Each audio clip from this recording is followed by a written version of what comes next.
Hi there, my name is Stephanie Butler, and I am here to talk to you a little bit about how to run a virtual online group.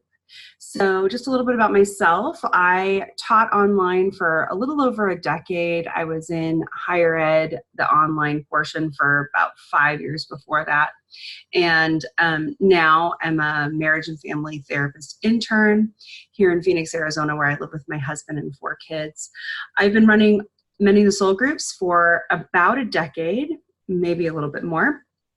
I was introduced to Mending the Soul by my pastor and his wife while I was in college, and just felt like it was the most concise, clear, well-written approach to trauma I had ever come across, and began to recommend it to everybody I know that has faced trauma. So that's kind of how I got involved with it. Recently, online groups have been really useful to me because I do have 4 kids and I work and I'm married and I have a home and all of that, that it has made leading groups a little easier because I don't have to leave and spend time in traffic and go to a different location. I can just log on here from home, where I also work for Mending the Soul and do groups this way. And so Mending the Soul has asked me to help you make this seem more natural and less scary, especially if you happen to not be a millennial and be raised with technology as the main form of communication and relational transactions. So in the future, we anticipate that online groups will be a huge part of what we're doing. Part of that is because so much growth has happened outside of where we already have facilitators, where we already have roots. In former years, your friend would tell you about Mending the Soul. They'd have already gone through a group. Your friend would tell you all about it, what to expect, introduce you to the facilitator. It might even be somebody in your church. So it was very grassroots, person-to-person referral. Now we have a lot of people coming in from internet searches, from being referred by, they might have seen Beth Moore recommend it or something like that. So we're getting people that don't have a personal connection to Mending the Soul. They've just heard about it. And so there's nobody in their area that facilitates. And we really do need to provide a way for those people to start Mending the Soul groups and ministries in their area. So I think it's a big part of what we will be doing. We anticipate huge growth in the next couple of years, and I think it'll be facilitated by people like you that are interested in doing groups this way. So how it works right now, and this will change probably in the next couple of months because right now we're just in transition. But right now, if somebody wants to do a group, they go to the web page and they click find a group. They put in their zip code and whatever the radius they're willing to drive is. And that gives them a list of whoever's in their area. If no one pops up in their area, they are sent to me, and I get an email and let them know that they will be put on a waiting list. And then whenever facilitators come available, I say, how many participants do you want? And I send them the next chunk of people on that list, whether it's 2 or 4 or 5. I don't take intakes. I don't interview. I don't ask any questions about the kind of trauma. We still function that all facilitators are volunteers. They are not managed. They are not organized. They are not overseen by Mending the Soul. So you are still very much in charge of your own Mending the Soul group. You are still very much in charge of intake, how the group is going to run. We have nothing to do with that.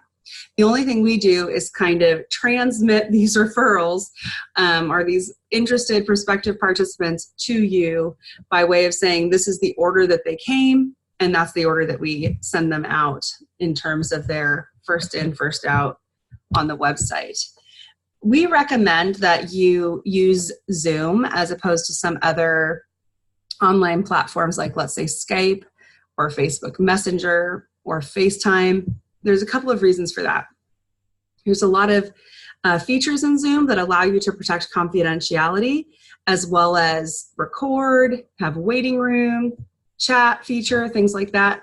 Skype is not safe in terms of confidentiality. So if you have a domestic violence victim, battered woman that is trying to keep their group attendance confidential from family members, Skype is really iffy because you can see whoever that person's contacts are easily when you log in. You can see when they were contacted, what the contact was.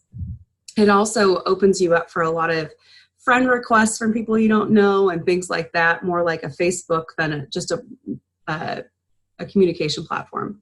So Zoom, you don't need to have a membership unless you're the facilitator. You don't need to accept friendship. When you create a meeting, and I'll show you this later, you can create it so that there's a password required for entry that only you would share with your participants. You can make it very, very safe for your participants in terms of confidentiality and keeping attendance confidential.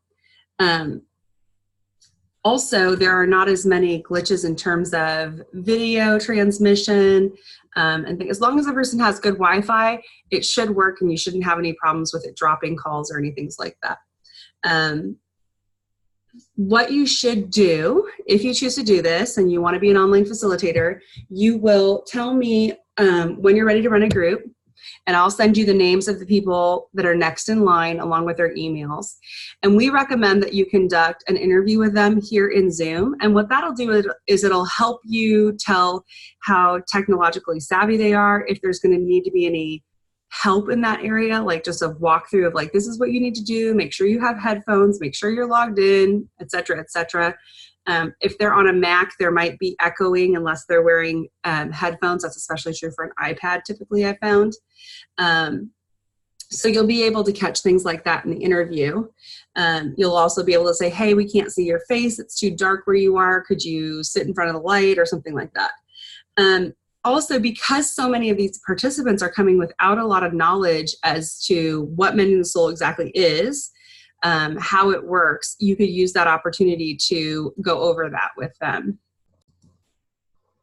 So you would reach out to them, send them an email, let them know you're the facilitator, let them know when you're planning on having your group, send them the intake form. But keep in mind that intake form looks an awful lot like a counseling intake form. And so if they don't understand exactly what the group is, they're going to wonder why all the personal information. So you may want to meet with them first and say, this is a lengthy intake form. This is why it is that way. This is what we're looking for. And then receive that information from them and do your post-intake interview. Once your group is underway, you would just let me know which of the people I sent you ended up in your group and which did not, and why that is. If it's that you didn't think they were a good fit, the time didn't fit, or the person decided they don't want to do a group anymore, so that I can note that on my end. And then you just hold your group and you set it up the way you want to set it up. Meet on the schedule you want at the time you want. One thing that was kind of misunderstood when I first started doing this is it really doesn't matter what time zone you're on or what time zone your participants are on. As long as the particular time you're meeting works for everybody wherever they are, that's fine. So it might be 7 a.m. for one person, it might be 1 p.m. for another person, and it might be 5 a.m. for the third person, and that's fine as long as that time slot works for everybody. So don't worry so much about time zone. The big thing that I hear from people is, how do you create a personal connection online? How do you have warmth and human connection? And a lot of that just comes down to you being yourself, and you not being intimidated by this platform and this screen in front of you, and talking to people just like you would if they were sitting right in front of you. You can see your face, so if it looks like you're making eye contact, that's good, right? So if it looks like you're constantly looking off to the side, people are going to notice that, and it's going to feel like you're not looking at them. So make sure that you're yourself. The other thing is, be sure you have a warm, inviting space behind you. I just noticed a minute ago that the door to my bookcase is open. So you'll want to notice things about what people are seeing, and that the space you're inviting them into should be just like if you invited them into your home. You're going to want to make sure it's tidy, that it's not messy, that there's not anything that's triggering or distracting. You don't want to hold your meeting while you're sitting in your bed. This is especially true for young people that, that might be, maybe you share an apartment with roommates. Just don't sit in your bed. If you need to sit in a chair in front of your closet and prop your feet up on your bed, do that. But make sure that people aren't seeing you sitting in a bed, because then it looks like you're inviting the entire group to come and have group in your bed. I used to teach high school online, and one of my colleagues was a geography teacher, and she didn't have an office. And so when she would lecture, she hung up a shower curtain with a map on it and put her computer up on the toilet And nobody was the wiser that she was in her bathroom and that mat behind her was actually a shower curtain. Nobody could tell because it wasn't obvious she was in the bathroom. So you just want to be aware of what it looks like. If it's unkempt or untidy, you'll want to just kind of move it so that it's not within screenshot.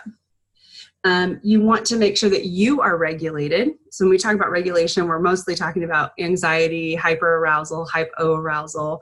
You're not rushing home in rush hour traffic to get to group on time. You're not yelling at your kids and then coming in here to do group and exasperated. You are taking the time before you log in to regulate yourself so that you are the calming, warm presence that you need to be to run group. You want to make sure you're organized. I always keep my Mending the Soul right here on my desk, along with any other literature that I might be using.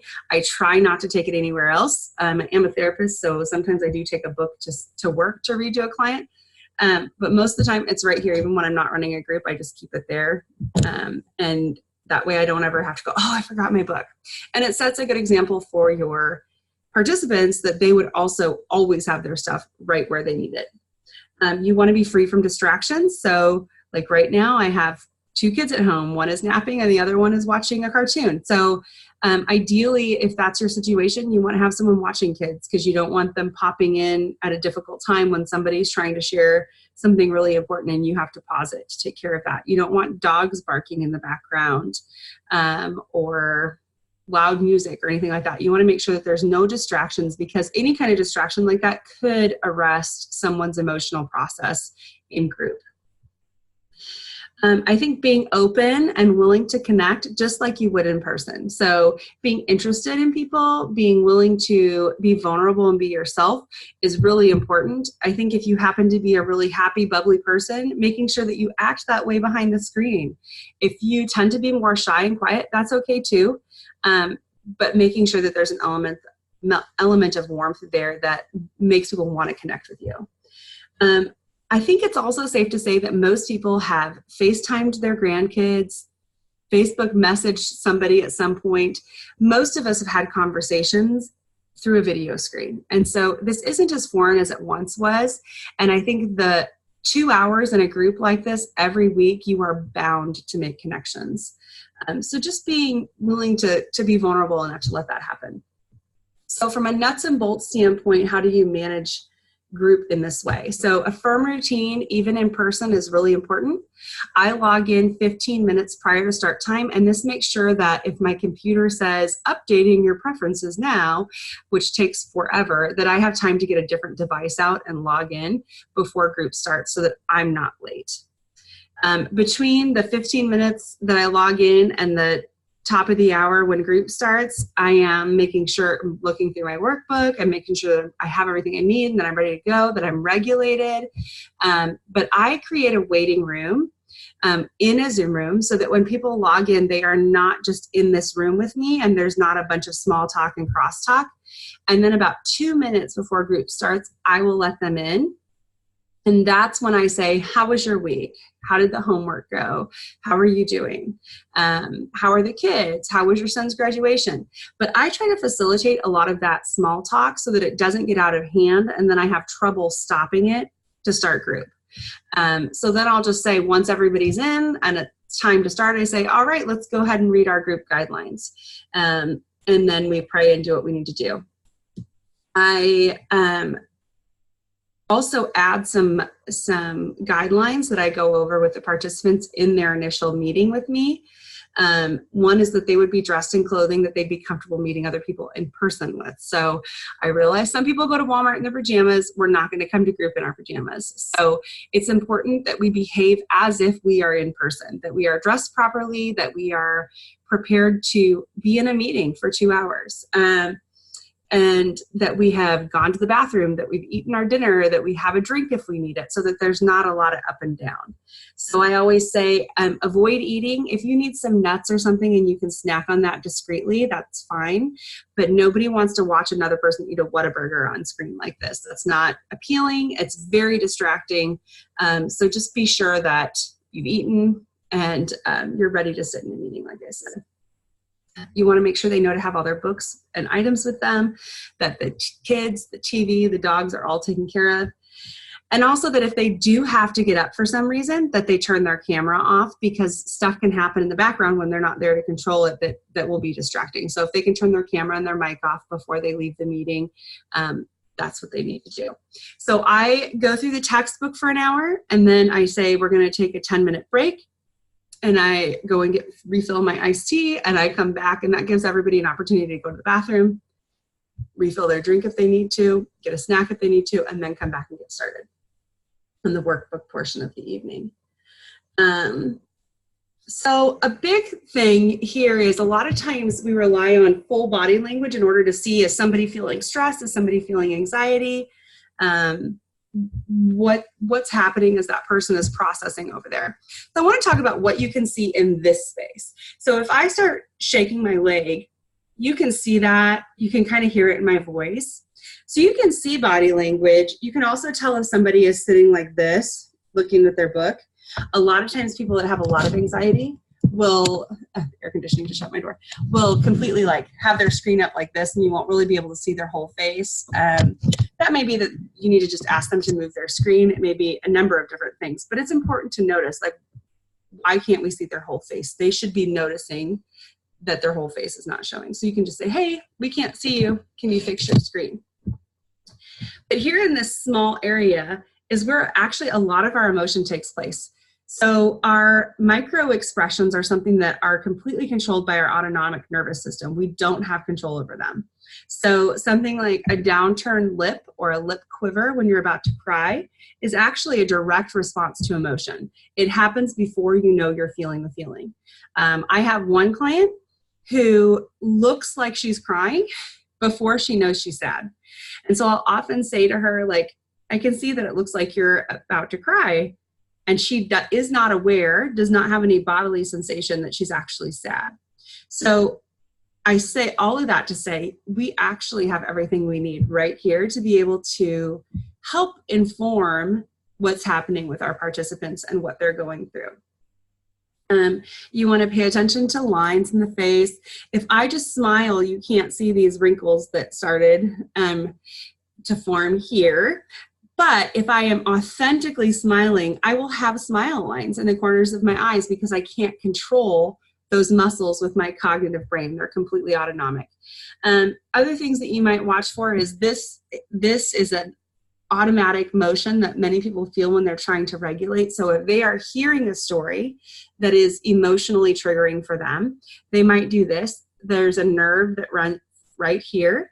And if you press on it for 10 seconds, it will automatically make you want to take a deep breath to relax. I do this with my kids.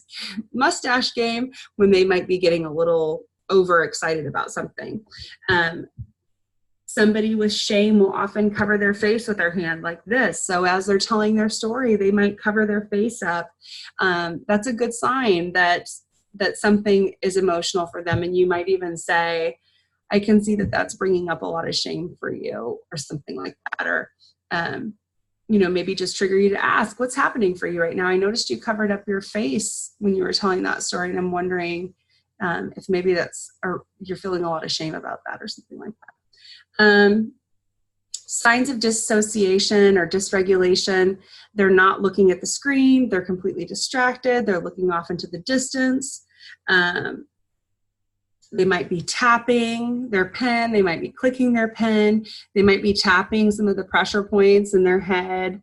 So just pay attention to that, because we don't want trauma victims going into a completely dysregulated state, especially when we're not there to help bring them down.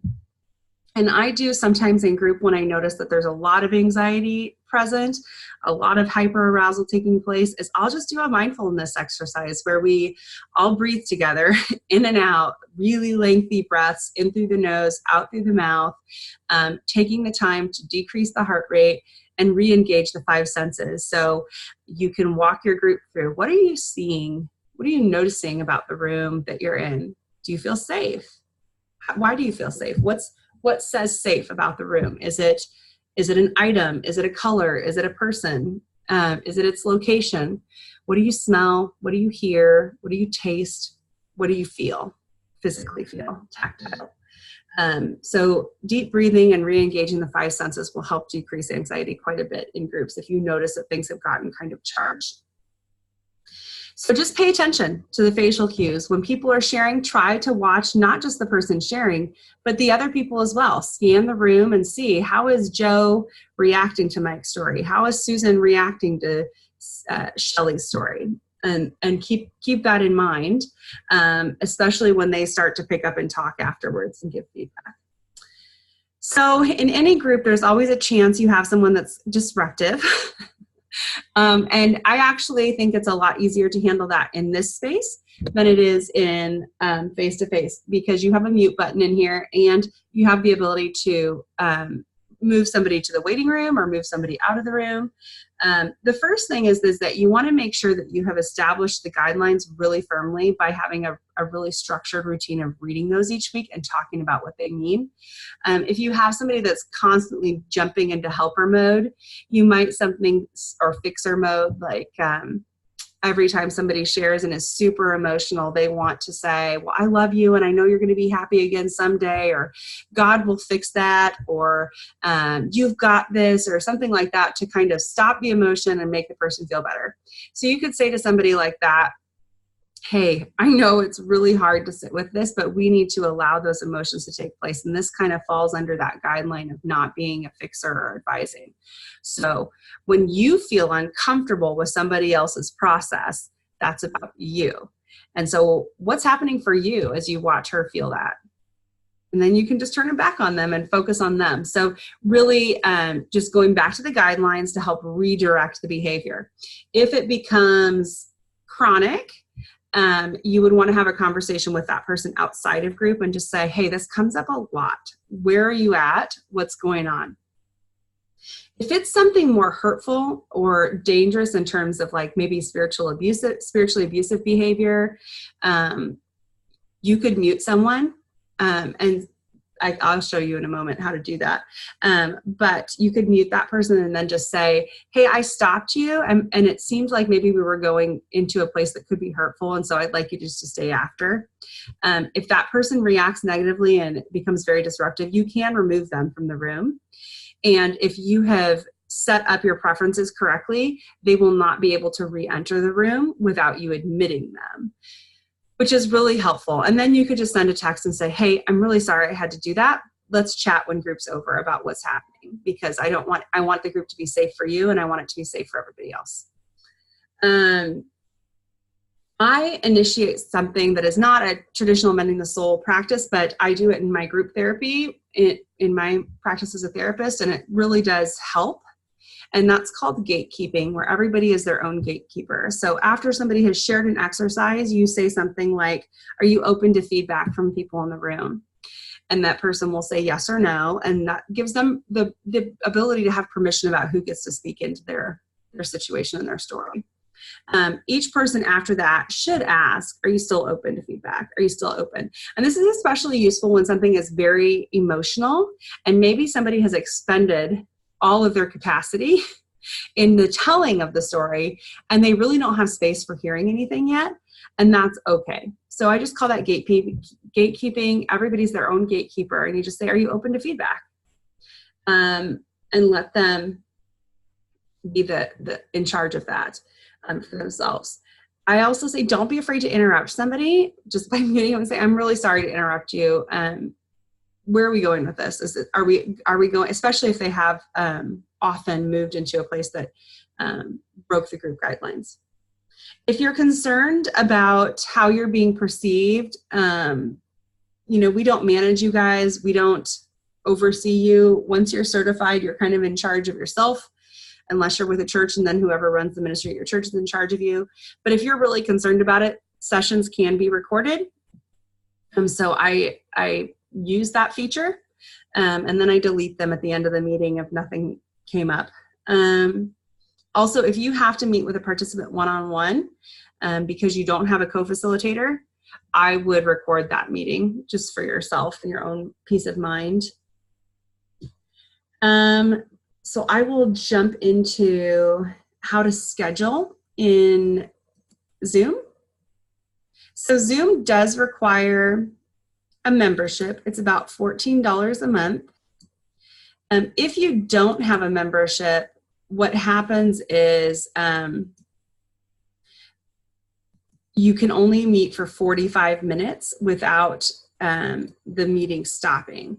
So you would want to, if you were going to use the free version, you would need to do one 45-hour meeting, take a 10-minute break, and then do your next 45 minutes. So you'd actually only be meeting for like an hour and a half unless you were going to do 3 meetings.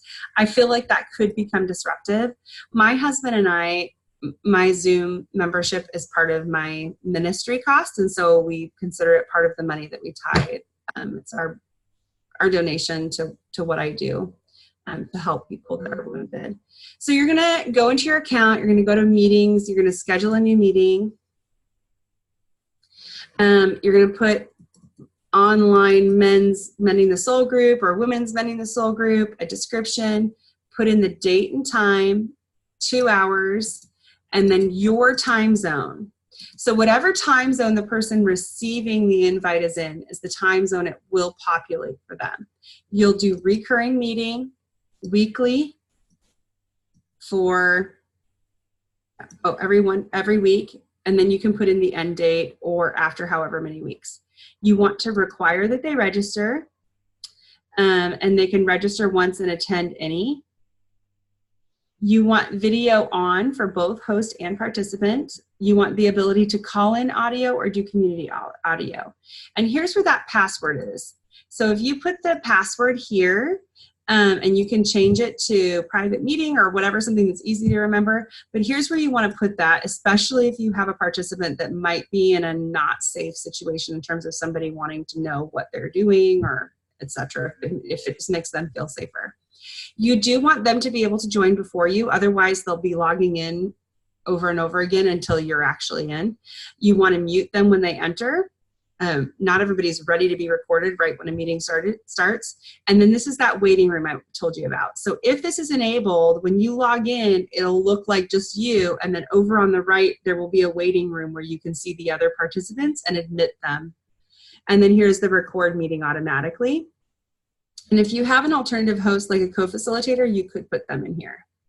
And then you would push save. And there is a place in here, once you've created a meeting, where you would, here it says invite attendees, you could copy the invitation just by copying this, and then you would email it to your attendees, to your participants. And then once you're in the meeting, it looks like you on a screen with squares with everybody else. You'll want to, sometimes it's in speaker view or gallery view. There's a button in the upper right-hand corner that you can change the view because they may be able to only see whoever is talking. So they just need to change whether it's speaker view or gallery view, because that's what the issue is there. So that's how you schedule. If you want to meet with me in Zoom to go over any of the other things, I'm happy to meet with you. Also on the bottom right-hand or left-hand side of the screen, when you go into Zoom, there are tons of tutorial videos that are really helpful. So you're welcome to use those as well. If you decide that you'd like to facilitate online, I ask that you email me at steffi.butler@mendingthesoul.org and let me know that you've watched this. And we're going to use the code word pigeon. So you're just going to email me, I watched the video, the code word is pigeon, I'd like to lead a group, and that'll let me know that you've watched from the beginning to the end so that I know that you've gotten all the information that we want you to have. You're going to let me know how many participants you'd like to have, and if you have a co-facilitator and who that is. And that's it. And then I'll send you some participants and you'll let me know when your group is underway. If you have any questions, I am here to help you. This is what I do for Mending the Soul, so please let me know. I'm happy to meet you in a Zoom room. I'm happy to just talk to you on the phone about best practices or email you back and forth or text you back and forth.